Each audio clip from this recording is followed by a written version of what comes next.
ओम नमो भगवते वासुदेवाय। जय श्री कृष्ण। नमस्कार दोस्तों, स्वागत है आप सभी का हमारे चैनल भक्ति ज्ञान में। दोस्तों, आज मैं आपको वैशाख मास महात्म के 13वें दिन की कथा सुना रहा हूँ।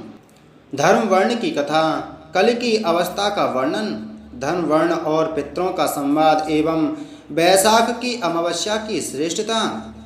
मिथिलापति ने पूछा, ब्राह्मण, इस वैशाख मास में कौन कौन सी तिथियां पुण्यदायिनी हैं? श्रुतदेव जी बोले, सूर्य के मेष राशि पर स्थित होने पर वैशाख मास में 30 तिथियां पुण्यदायिनी मानी गई हैं। एकादशी में किया हुआ पुण्य कोटि गुना होता है। उसमें स्नान, दान, तपस्या, होम, देव पूजा, पुण्य कर्म एवं कथा का श्रवण किया जाए तो वह तत्काल मुक्ति देने वाला है। जो रोग आदि से ग्रस्त और दरिद्रता से पीड़ित हो, वह मनुष्य इस पुण्यमयी कथा को सुनकर कृतकृत्य होता है। वैशाख मास मन से सेवन करने योग्य है, क्योंकि वह समय उत्तम गुणों से युक्त है। दरिद्र, धनाढ्य, पंगु, अंधा, नपुंसक, विधवा, साधारण स्त्री, पुरुष, बालक, युवा, वृद्ध तथा रोग से पीड़ित मनुष्य ही क्यों न हो, वैशाख मास का धर्म सबके लिए अत्यंत सुख साध्य है। परम पुण्य में वैशाख मास में जब सूर्य मेष राशि में स्थित हो, तब पाप नाशनी अमावस्या कोटि गया के समान फल देने वाली होती है। राजन, जब पृथ्वी पर राजर्षि सावर्णी का शासन था, उस समय 30वें कलयुग के अंत में सभी धर्मों का लोप हो चुका था। उसी समय अनर्थ देश में धर्मवर्ण नाम से विख्यात एक ब्राह्मण थे। मुनिवर धर्मवर्ण ने उस कलयुग में ही किसी समय महात्मा मुनियों के सत्रयाग में सम्मिलित होने के लिए पुष्कर क्षेत्र की यात्रा की। वहाँ कुछ व्रतधारी महर्षियों ने कलयुग की प्रशंसा करते हुए इस प्रकार कहा था, सत्ययुग में भगवान विष्णु को संतुष्ट करने वाला जो पुण्य 1 वर्ष में साध्य है, वही त्रेता में 1 मास में और द्वापर में 15 दिनों में साध्य होता है। परंतु कलयुग में भगवान विष्णु का स्मरण कर लेने से ही उससे 10 गुना पुण्य होता है। कली में बहुत थोड़ा पुण्य भी कोटि गुना होता है। जो एक बार भी भगवान का नाम लेकर दया दान करता है और दुर्भिक्ष में अन्न देता है, वह निश्चय ही उधर लोक में गमन करता है। यह सुनकर देवर्षि नारद हंसते हुए उन्मत्त के समान नृत्य करने लगे। सभासदों ने पूछा, नारद जी, यह क्या बात है? तब बुद्धिमान नारद जी ने हंसते हुए उन सबको उत्तर दिया, आप लोगों का कथन सत्य है। इसमें संदेह नहीं कि कलयुग में स्वल्प कर्म से भी महान पुण्य का साधन किया जाता है तथा कलेशों का नाश करने वाले भगवान केशव स्मरण मात्र से ही प्रसन्न हो जाते हैं। तथापि मैं आप लोगों से यह कहता हूँ कि कलयुग में ये 2 बातें दुर्घट हैं। शिशेंद्रिय का निग्रह और जिह्वा को वश में रखना।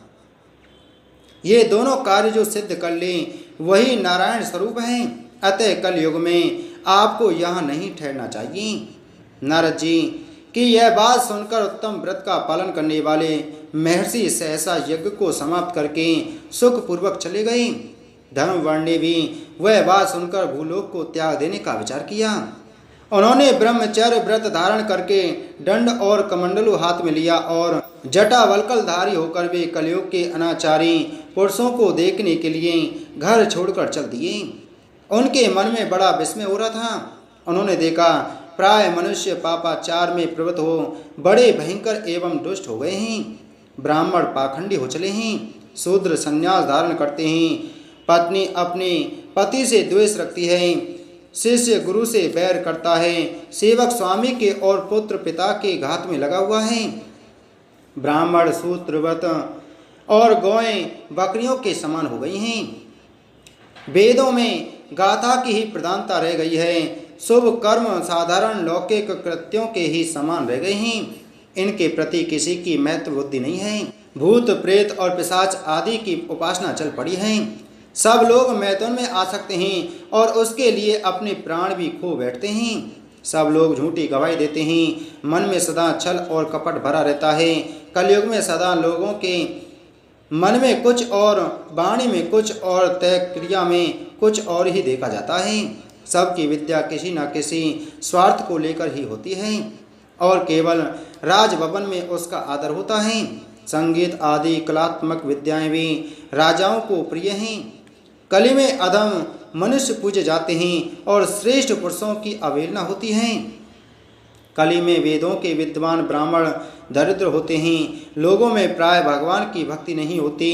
पुण्य क्षेत्र में पाखंड अधिक बढ़ जाता है। शूद्र लोग जटाधारी तपस्वी बनकर धर्म की व्याख्या करते हैं। सभी मनुष्य अल्पायु दयाहीन और सठ होते हैं। कली में प्राय सभी धर्म के व्याख्याता बन जाते हैं और दूसरों से कुछ लेने में ही उत्सव मनाते हैं। अपनी पूजा कराना चाहते हैं और व्यर्थ ही दूसरों की निंदा करते हैं। अपने घर आने पर सभी अपने स्वामी के दोषों की चर्चा में तत्पर रहते हैं। कली में लोग साधुओं को नहीं जानते, पापियों की ही बहुत आदर होते हैं। दुराचारी दुराग्रही लोग इतने दुराग्रही होते हैं कि साधु पुरुषों के एक दोष का भी ढूंढरा पीटते हैं और पापात्माओं के दोष समूह को भी गुण बतलाते हैं। कली में गुणहीन मनुष्य दूसरों के गुण न देखकर उनके दोष ही ग्रहण करते हैं। जैसे पानी में रहने वाली जोक प्राणियों के रक्त पीती है, जल नहीं पीती, उसी प्रकार जोक के धर्म से संयुक्त हो मनुष्य दूसरों का रक्त चूसते हैं। औषधियाँ शक्तिहीन होती हैं, ऋतुओं में उलटफेर हो जाता है, सब राष्ट्रों में अकाल पड़ता है। कन्या योग्य समय में संतानोत्पत्ति नहीं करती। लोग नट और नर्तकों की विद्याओं से विशेष प्रेम करते हैं। जो वेद वेदांत की विद्याओं में तत्पर और अधिक गुणवान हैं, उन्हें अज्ञानी मनुष्य सेवक की दृष्टि से देखते हैं।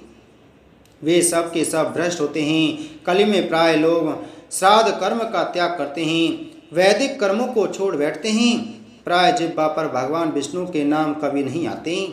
लोग श्रृंगार रस में आनंद का अनुभव करते हैं और उसी के गीत गाते हैं। कलयुग के मनुष्यों में न कभी भगवान विष्णु की सेवा देखी जाती है, न शास्त्रीय चर्चा होती है, न कहीं यज्ञ की दीक्षा है, न विचार का लेस है, न तीर्थ यात्रा है और न दान धर्म ही होते देखे जाते हैं। यह कितनी आश्चर्य की बात है। उन सबको देखकर धर्म वर्ण को बड़ा भय लगा। पाप से कुल की हानि होती देख अत्यंत आश्चर्य से चकित हो वे दूसरे द्वीप में चले गए। सब द्वीपों और लोकों में विचरते हुए बुद्धिमान धर्म वर्ण किसी समय कौतूहलवश पितृलोक में गए। वहाँ उन्होंने कर्म से कष्ट पाते हुए पितरों को बड़ा भयंकर दशा में देखा। वे दौड़ते रोते और गिरते पड़ते थे। उन्होंने अपने पितरों को भी नीचे अंधकूप में पड़े हुए देखा। उनको देखकर आश्चर्यचकित हो दयालु धर्म वर्ण ने पूछा, आप लोग कौन हैं? किस दुस्तर कर्म के प्रभाव से इस अंधकूप में पड़े हैं? इसी के साथ वैशाख मास महात्म के 13वें दिन की कथा संपूर्ण हुई। बोल वैशाख मास महात्म की जय। बोल विष्णु भगवान की जय।